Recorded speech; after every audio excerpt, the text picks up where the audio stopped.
నమస్తే, welcome to big Telugu TV. Hello అండి అశోక్ గారు. హలో అండి. మొన్న కరూరులో జరిగిన విజయ్ గారు నిర్వహించిన పొలిటికల్ సభలో 41 మంది చనిపోయారు. అత్యంత బాధాకరం. అసలు ఎందుకు ఆ తొక్కిసలాటకు గల కారణాలు ఏమంటారు? రాజకీయ నాయకులు అధికారం కోసం, అధికారంలో సంపాదించడం ఏదో చేయాలనేటువంటి ఒక ఉత్సాహంతో అక్కడ సంఘటనల్ని, ఆ ప్లేసుల్ని సరిగా ఉన్నాయా లేదో చూసుకోకుండా చేసేటువంటి కొన్ని దాష్టీకాలకి ఈరోజు 41 మంది చనిపోయారు. అది ఏ పార్టీ అయినా కావచ్చు, ఎవరైనా కావచ్చు. I'm not to mention particular political party. But చనిపోయినటువంటి వ్యక్తులు ఎవరు? ప్రజలే కదా. మిమ్మల్ని చూడటానికి మీ అభిమానంతో ఎవరో వస్తారు 10 మంది. మీరు వాళ్ళకి కనీసం అక్కడ రావడానికి, అక్కడ నిలబడడానికి ఆ ప్లేస్ లేకుండా, ఏం అరేంజ్మెంట్స్ లేకుండా మీరు ఒక రోడ్లో ఒక సభ పెట్టేస్తే ఎట్లా? చిన్నపిల్లలు ఉన్నారు, చిన్నపిల్లలు వాళ్ళందరూ కూడా టీనేజర్స్. 10 మంది చనిపోయిన వాళ్ళు 10 మంది టీనేజర్స్. ఇంకా ఓటు హక్కు కూడా రానని ఉంటుంది. మీరు సెలబ్రిటీ. ఇప్పుడు సాధారణ పొలిటికల్ లీడర్ బయటికి వెళ్తేనే అక్కడ ఘటనలు జరుగుతున్నాయి, తొక్కిసలాటలు జరుగుతున్నాయి, దాంట్లో ప్రాణాలు కోల్పోతున్నారు. మీరు ఒక సెలబ్రిటీ, మీరు ఒక హీరో. మరి మీరు ఒకసారి బయటకు వస్తున్నప్పుడు ఆల్రెడీ ఇంతకుముందు ప్రీవియస్లో మీ సభలు చూశారు కదా, దానికి ఎంతెంత జనం వచ్చారో చూశారు కదా. మీరే గొప్ప చెప్పుకున్నారు కదా, ఇది వరల్డ్లోనే పెద్ద సభ, గొప్ప సభ అనే చెప్పుకుంటున్నారు కదా మీ పార్టీ నేతలు, మీ పార్టీ కార్యకర్తలు, మీరు అందరూ. మరి దానికి మినిమం అరేంజ్మెంట్స్ లేకుండా మీరు బయటకు వస్తున్నప్పుడు దానికి సంబంధించి జాగ్రత్తలు తీసుకోవాల్సిన బాధ్యత పార్టీ కింద మీకు ఉంటుందా, ప్రభుత్వానికి ఉంటుందా? ఈరోజు మీరు దీని మీద రాజకీయ ఆరోపణలు చేస్తున్నారు. ఆ రాజకీయ ఆరోపణలు చేస్తున్నందుకు మనం సిగ్గు తెచ్చుకోవాలి ఫస్ట్. ఎందుకంటే అంతమంది చనిపోయిన తర్వాత కూడా దీన్ని ఇంకో పార్టీ చేయించింది, దీని వెనక కుట్ర కోణం ఉంది, దీని మీద ఆ పార్టీ వాళ్ళు ట్వీట్ చేశారు, దీని మీద ఈ పార్టీ వాళ్ళు ట్వీట్ చేశారని చెప్పి సోషల్ మీడియాలో తప్పుడు ప్రచారం చేస్తున్నటువంటి కొంతమంది గాడిదలు ఎవరైతే ఉన్నారో వాళ్ళందరూ నోరు మూసుకొని ముందు ఆ చనిపోయినటువంటి కుటుంబాలకి న్యాయం జరిగేలాగా మాట్లాడండి. ఈరోజు జరుగుతుంది, ఒక రోజు దాటిపోయింది. ఇప్పటి వరకు ఎందుకు విజయ్ బయటకు వచ్చి మాట్లాడలేదు? దీని మీద ఎందుకు స్పందించలేదు?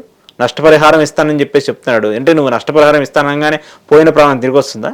దానికి రెస్పాన్సిబిలిటీ ఎవరు? ప్రాణాలకి డబ్బుతో ముడిపెట్టడం అనేది కాస్త బాధ. ఖచ్చితంగా కాదు. మనము ఇప్పుడు ఇండియన్ పాలిటిక్స్లో ఒక దరిద్రమైన సిస్టమ్ నడుస్తుంది ప్రజెంట్. దాన్ని మనం సరిదిద్దే ప్రయత్నం లేకుండా, సరిదిద్దే మార్పు లేకుండా ఎవరొకళ్ళు రాజకీయం చేసుకుంటూ ఉన్నారు. ఆ సభకి 10 లక్షల మంది వచ్చారంటే నా సభకి 15 లక్షల మంది రావాలి, లేదంటే వాళ్ళు ప్రోగ్రాం పెడితే అంతమంది వచ్చారు, నేను ప్రోగ్రాం పెడితే వాళ్ళకంటే ఎక్కువ రావాలి. అంటే మన సత్తాను చూపించడం కోసమో, లేదంటే మనం హైప్ చేసుకోవడం కోసమో సభలు జరుగుతున్నాయి. కానీ రాజకీయ అంశాల మీద సభలు జరుగుతున్నాయా? ఏ సభలో అయినా పాలసీల పరంగా మాట్లాడే రాజకీయ నాయకుడు ఇండియాలో ఉన్నాడా? లేదు కదా. వాళ్ళు అలా స్కాములు చేశారు, వీళ్ళు ఎలా స్కాములు చేశారు, అంత దోచుకున్నారు, ఎంత దోచుకున్నారు. మళ్ళీ వీళ్ళేమో ఈయన పార్టీ పెట్టాడు, ఈయన ఆ పార్టీకి బి టీము, ఆయన పార్టీకి సి టీము, ఇలాంటి మాటలు మాట్లాడుకున్నాడు. రాజకీయ అంశాలకి సంబంధించి ప్రజా సంక్షేమం మినహాయిస్తే వాళ్ళు ఏది మాట్లాడరు. అంటే ఇప్పుడు అదేదైతే పొలిటికల్ సభ ఉందో, సభ తర్వాత జరిగిన పరిణామాలకి ఖచ్చితంగా మనం విజయ్ గారికి బ్లేమ్ చేయాల్సింది. ఎందుకంటే 41 మంది చనిపోయినా కనీసం ఆయన స్పందించలేదు. అది మాట్లాడదాం. సభ కాదండి, 12 గంటలకు రావాల్సిన విజయ్ సాయంత్రం 7 గంటలకు వచ్చాడు. అప్పటిదాకా మరి అంతసేపు ఆ ఎండలో నుంచొని అట్లానే రోడ్ల మీద నిలబడుతున్నారు కదా వాళ్ళందరూ. అదే అంటే సభకి ముందు, సభకి తర్వాత అన్నట్టు మాట్లాడారు. ఇప్పుడు సభకి ముందు 12 గంటలకు వస్తానన్న విజయ్ 7 గంటల వరకు ఎందుకు రావాల్సి వచ్చింది? ఒకవేళ లేట్ అవుతున్నప్పుడు తగిన ఇన్ఫర్మేషన్ ఇచ్చారా? ఇన్ఫర్మేషన్ ఇచ్చినప్పుడు వీళ్ళు ఇంతసేపు ఎండల్లో వెయిట్ చేస్తున్నప్పుడు వాళ్ళకి కావాల్సిన కనీస సౌకర్యాలు, సదుపాయాలు కల్పించే ఏర్పాట్లు ఏమైనా చేశారా? అక్కడ అదంతా మనం చూసినట్లయితే అంత జీరో. మీరు చూస్తే ఒక రోడ్డు అండి, 4 లైన్ ఉన్నటువంటి ఒక రోడ్డు. ఆ రోడ్డు అంటే 10,000 మంది వస్తారని చెప్పేసి ఎస్టిమేషన్ వేసుకుంటే దగ్గరగా 60,000 మంది, 70,000 మంది వచ్చారని చెప్పేసి చెప్తున్నారు. మరి అసలు అంత క్యాపబిలిటీ ఉంటుంది ఆ రోడ్డు? అంతమందిని బేర్ చేయగలిగే ప్లేస్ ఉంటుంది అక్కడ? ఉండదు కదా. మీరు మరి ఏమి లేకుండా అక్కడ నుంచొని అక్కడ స్పీచ్ ఇస్తున్నారంటే మరి దాన్ని ఏమనుకోవాలి? చెప్పాలి కదా కనీసం. లేదంటే అసలు విజయ్ అక్కడ ఉండాలి, నువ్వు అలాంటి ప్రోగ్రామ్స్ పెట్టుకోవాలి, ప్లేస్లో పెట్టుకో, గ్రౌండ్ తీసుకోను, లేదంటే ఒక పెద్ద ఓపెన్ ప్లేస్లో పెట్టుకుంటే వ్యాలిడిటీ ఉంటుంది. నువ్వు వచ్చి నీ కార్యకర్తలందరితో మాట్లాడుకో, ఎంతసేపు గంటలు తరబడి ఉంటారు. అదేం లేదు, నువ్వేదో ఎక్కడి నుంచో వస్తా ఆ దారిలో ఆగి నేను మాట్లాడతాను, నేను చేస్తానంటే కరెక్ట్ కాదు కదా. అది ఎలా సెట్ అవుతుంది? ఈరోజు అంతమంది చనిపోయారు. ఇప్పుడు మళ్ళీ హుటాహుటిన ఎవరు వెళ్ళారు? ప్రభుత్వమే కదా వెళ్ళింది. ప్రభుత్వం వాళ్ళందరినీ తీసుకెళ్లి హాస్పిటల్ కూర్చోబెట్టింది, చేసింది. వాళ్ళకి న్యాయం చేయాలన్నా ఏం చేయాలన్నా ప్రభుత్వమే కదా. మళ్ళీ ఇప్పుడు ఏమన్నారు టీవీకే పార్టీ వాళ్ళు, ఇదంతా కూడా డిఎంకే వాళ్ళు చేపించారు, డిఎంకే వాళ్ళు ముందుగానే కుట్ర జరిగింది, ఇవన్నీ జరిగింది. కుట్ర జరిగిందని చెప్పేసి అసలు దాన్ని మనం ఎలా అంటే, మీకోసం వచ్చినటువంటి అభిమానులు, మిమ్మల్ని చుట్టానికి వచ్చినటువంటి అభిమానులు ప్రాణాలు పోతే వాళ్ళ ప్రాణాలకు సంబంధించి ఈరోజు మీరు రాజకీయం చేస్తున్నారా? రాజకీయం కోసమే కదా ఇవన్నీ జరుగుతుంది. అవును. డిఎంకే వాళ్ళేమో టీవీకే వాళ్ళ మీద ఆరోపిస్తున్నారు, టీవీకే వాళ్ళేమో డిఎంకే మీద ఆరోపిస్తున్నారు. మరి నువ్వు వీటన్నిటికీ ఖండిస్తూ అసలు మేము ఈ రోజు చనిపోయినటువంటి ప్రాణాలకి రాజకీయాలకి సంబంధం లేదు, వాళ్ళందరికీ నేను అండగా ఉన్నా అని చెప్పేసి ఈరోజు విజయ్ బయటకు వచ్చి దీని మీద స్పందించి ఒక స్టేట్మెంట్ ఇచ్చి వివరణ ఇచ్చి క్షమాపణ చెప్పగలిగితే ఈరోజు ఇంత ఇష్యూ జరిగేదా? లేదు కదా. ఈరోజు తమిళనాడు మొత్తం అట్టుడికిపోతుంది. ఈరోజు తమిళనాడు మొత్తం కూడా షేక్ అవుతుంది.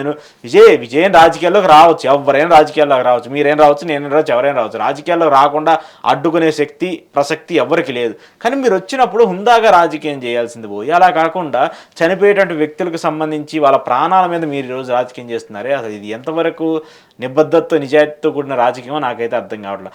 టీవీకే వాళ్ళేమో వీళ్ళ మీద వాళ్ళ మీద చేస్తున్నారు. దీని మీద ఇప్పుడు ఇంతవరకు ఎందుకు రెస్పాన్స్ రావట్లేదు? అది చెప్పాలి కదా విజయ్. నేను విజయ్ని అడుగుతున్నాను, దీని మీద మీరు ఎందుకు స్పందించలేదు? ఇప్పటి వరకు మీరు బయటకు వచ్చి ఒక ప్రెస్ మీట్ పెట్టి ఇలా జరిగిన ఘటనకి నేను పూర్తి బాధ్యత తీసుకోవాలి. ఆయనే తీసుకోవాలి.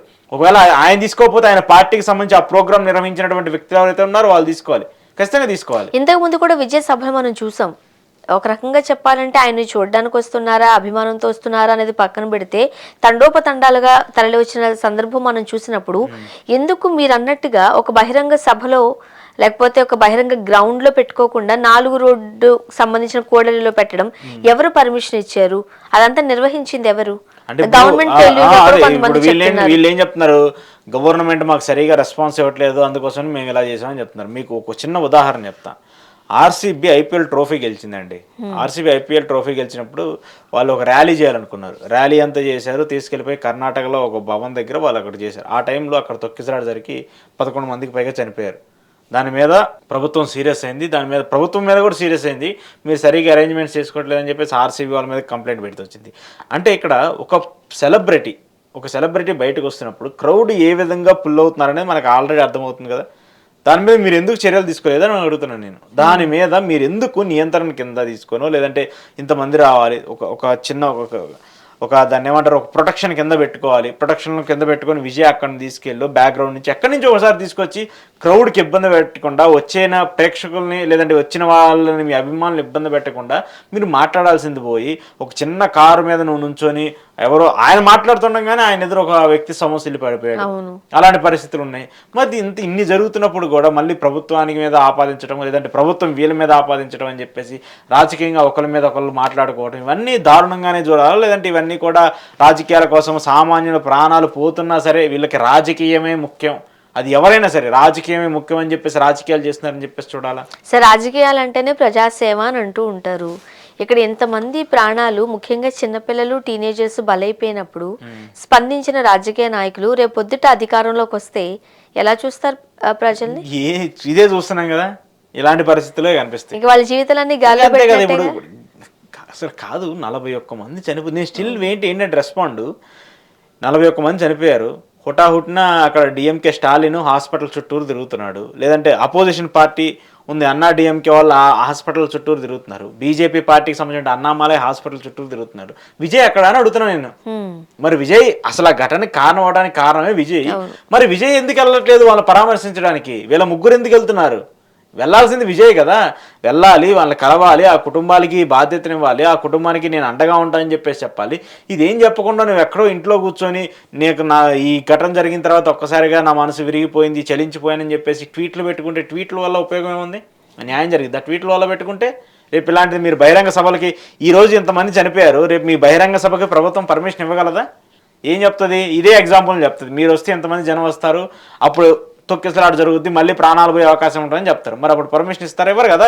ముందుగానే మీరు దీనికి సంబంధించి చర్యలు తీసుకున్నట్టయితే ఇంత ఇబ్బంది వచ్చేది కాదు కదా. సో కాబట్టి ఖచ్చితంగా తక్షణమే విజయ్ బయటికి రావాలి, వచ్చి క్షమాపణ చెప్పాలి. క్షమాపణ చెప్పి ఏదైతే వాళ్ళు నష్టపోయారో ఆ కుటుంబాలకి నష్టపరిహారంతో పాటు ఈ ఘటనలకు సంబంధించి ఎవరైతే వెనకాల ఉన్నారని చెప్పేసి మీరు ఆరోపణలు చేస్తున్నారో వాళ్ళందరి మీద కూడా తీవ్ర స్థాయిలో బాధ్యత తీసుకోవాలి. దాంతోపాటు సిబిఐ విచారణ లేదంటే జరిపి దాని తర్వాత దీని మీద ఖచ్చితంగా ఏదో ఒకటి చేయాలని చెప్పేసి నేనైతే కోరుతున్నాను. చూద్దాం ఏం జరుగుతుందో. Thank you so much. Thank you అండి.